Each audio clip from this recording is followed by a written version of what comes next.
What's up, guys? This is the Honest Outlaw here, and we are here with PewView, and today we are going to be shooting a tiny little Micro 9. This is the brand new Palmetto State Armory Dagger something comped. Micro comp, there we go. That's how good at my job I am. So this is a standard dagger, which is usually a 3-inch Micro 9mm, modeled after the Glock 43X, but it has some interesting features. This one really caught my eye, so we picked it up, and this one has the included comp with a red dot mount that you can put the Shield RMS pattern optics on. We have a Vortex Defender on here, and I think this is pretty exciting because this is a really, really affordable gun. Put the price right here, with a lot of features that people generally look for in a premium gun like the SIG Spectre Comp or maybe the Smith & Wesson Shield Performance Center. So today we're gonna go out and shoot it and see how it does. Okay, that was fast. Jesus, all right.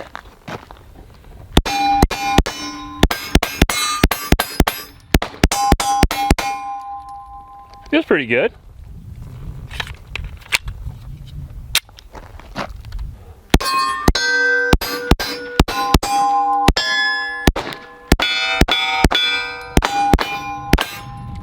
I've had better triggers than Tauruses, but other than that, it's pretty good. I've never even heard of this thing or seen anything about it. I kind of just showed up and he was like, hey, check this out. It feels really good in the hand. I wasn't expecting that, but.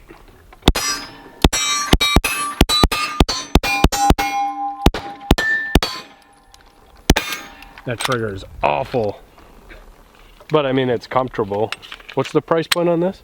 What's that? Probably like 400 bucks.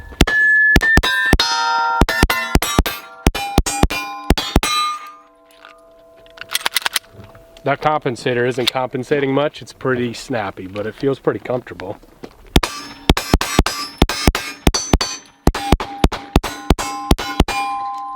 Damn, Dalton. I slapped the shit out of triggers, so it didn't feel any different than a Glock. Well, you shot it better than I did. That's how I feel. This is Kayla's first time on the channel. Everyone say hi, Kayla. It feels comfortable in my hand without shooting yet. It's definitely a little snappy. Woo!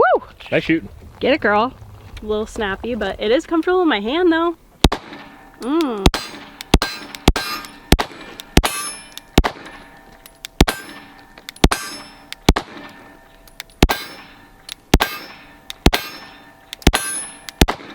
See if I can get an ounce of control out of this with this trigger and try to get a group here.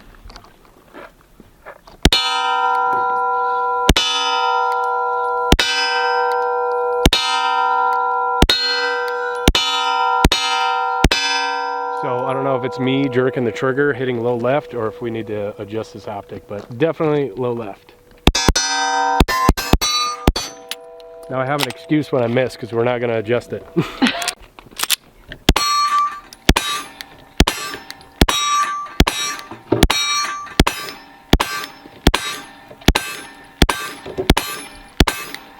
Yeah, it's a little low left.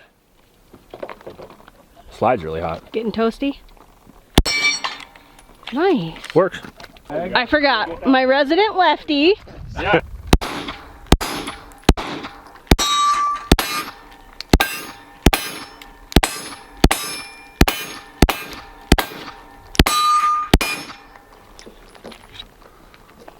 Bubba's got the best recoil control of all of us, I feel.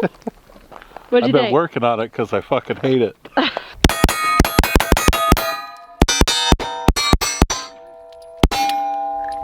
I missed one. It's just because it's not sighted in. Yep.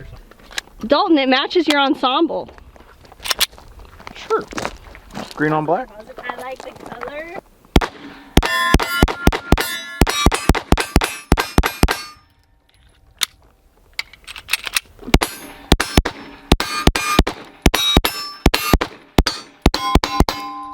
Woo! Get it, girl. I feel like if I got used to it, then it'd be fine, but it's not horrible.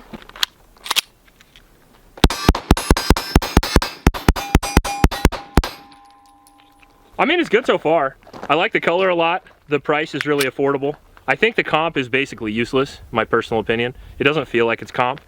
Like Nick said earlier, compared to a stock Glock, the trigger is probably the same. I'm just not used to stock Glocks because I always change mine. Slide serrations work well. It has a light system on the bottom of it, an actual light system, so if you want to run one with a pick rail, you can do that. That's kind of nice. A lot of the smaller guns, they have just some sort of janky rail like the 365. Sights are quality out of the box. That's pretty cool. Serrated black, 3-dot sights, like kind of a Smith mixed with a Glock a little bit. And then the optic system works well too because it's a direct milled. And for these little guns, I like the direct milled, A, because they're more durable, and B, because they're lower and you can co-witness them if you want to. And if you're running like a Vortex that may have a chance to go down, let's say, as opposed to a Trijicon or Aimpoint or something, you're gonna wanna be able to co-witness. So yeah, nice. Grip's really comfortable, color looks cool, mostly a win.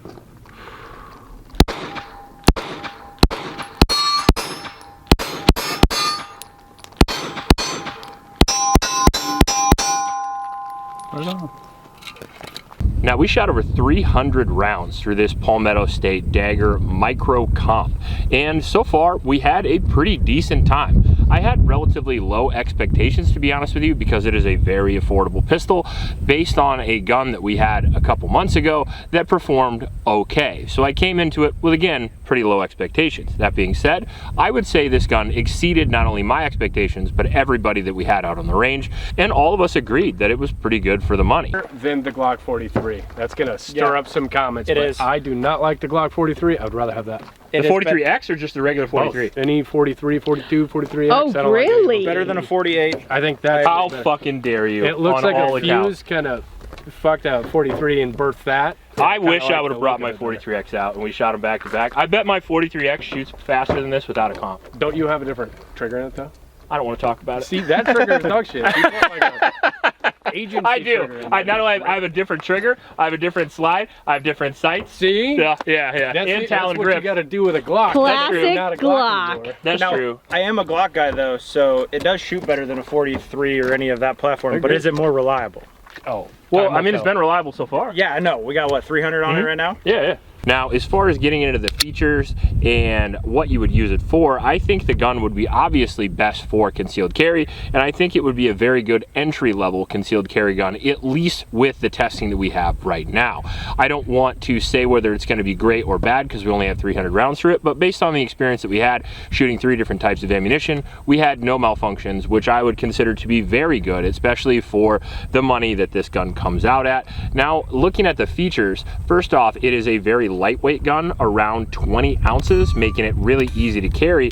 It's only about 1 inch wide, and it comes with a magazine capacity of 15+1, making it the same capacity as a Glock 19 for a much slimmer, little bit lighter profile. Has a very similar slide length, but a little bit shorter grip, but the slide and the barrel are not the same length. We have a 3-inch barrel with an included compensator in the slide, very similar to the SIG X Macro or the SIG Spectre Comp, which I know is controversial, but I think works relatively well. It's not quite as good at compensation, but it doesn't cause as many reliability problems either, and it doesn't get the gun super dirty. As you can see, this $400 gun was able to go 300 rounds with relatively no problems. Now, I think this is kind of a cool setup, especially for a budget Micro 9. The grip feels really good, and I felt like it was really comfortable for almost everybody who shot it. A little bit bigger than a P365, well, a little bit smaller than a Glock 19, kind of right in the middle. Obviously, the gun was modeled after the 43X, which has a famously very comfortable grip, and this one does as well, arguably even a little bit more comfortable. Serrations are more usable on this, and it does come with more features out of the box than the Glock does. First off, we have metal 3-dot sights with serrated rear and a relatively decent front. Then we have the front and rear serrations, which I already mentioned, but the thing I like a lot is it comes with that light rail right out of the box, and it doesn't come with any weird rail. It actually has one Picatinny slot, so if you want to use a standard light mounting system, you can do that. Big big trigger guard with the rounded off front there, and then we have the Shield RMS pattern dot mount, which I think is great. I mentioned at the beginning, but I like dedicated optics mounts because they sit lower and they're more durable, because you rule out the issues of having plate systems and 2 extra screws. That's just more things that can go wrong. So I do prefer the direct mount, not only for the height of the mount, but because again, it's more durable. Now it's nice, especially on these budget guns with these more budget optics like the Defender CCW, because since it's so low, you can co-witness through it, which is a big plus for me. Now this gun came with 15 round magazines, I believe, and they're an interesting construction. They are a polymer front with a metal rear, sort of the mix between like an M&P and a Glock magazine.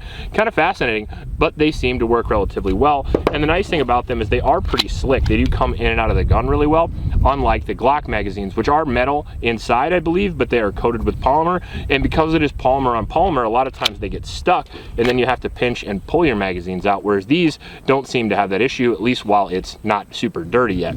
And if you did, the Palmetto actually has these little pinch spots right here, so if your magazine does get stuck, or you do have like a double feed or something where you have to pull your mag out, you can pull them out really, really easy. So there was a lot of thought put into this, especially for the price point. I know this sounds stupid. Probably one of the biggest things I like about the gun is the green color. The OD green color does look really, really good. And when we saw it on the website, I had to have that one. Sometimes you just buy guns because they look cool. And in this case, that's what I did.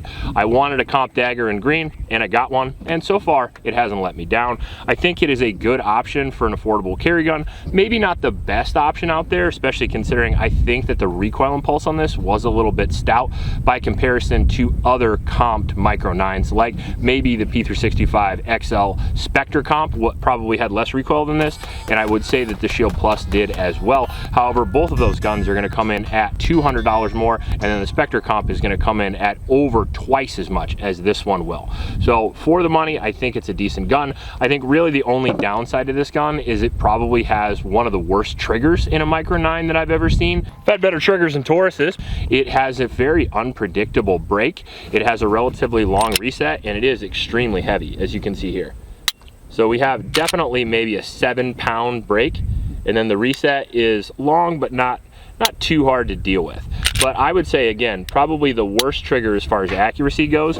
And if you watch the shooting clips over again, if you watch the video over again, I was noticing almost everybody threw them low, or threw them low left or low right if they were left-handed. And usually that is a sign of poor trigger manipulation or slapping the trigger. And a lot of times that happens when the trigger is too heavy or it breaks too far to the rear.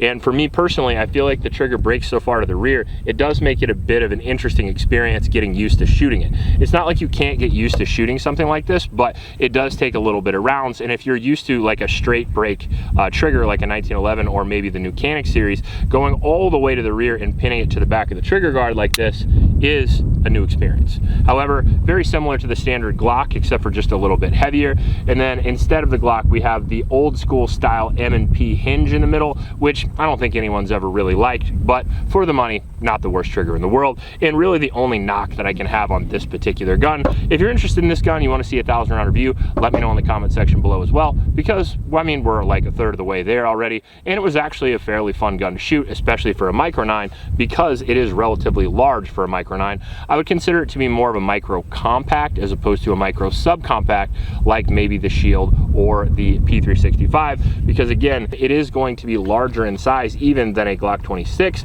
It's just going to be thinner because the fat baby is fat. Overall, I think it's a cool gun, and I think maybe it warrants a review, but let me know what you think in the comment section below. If you like this video, please like and subscribe. Please support your Oklahoma shelters, and remember to recycle. I'll check you later.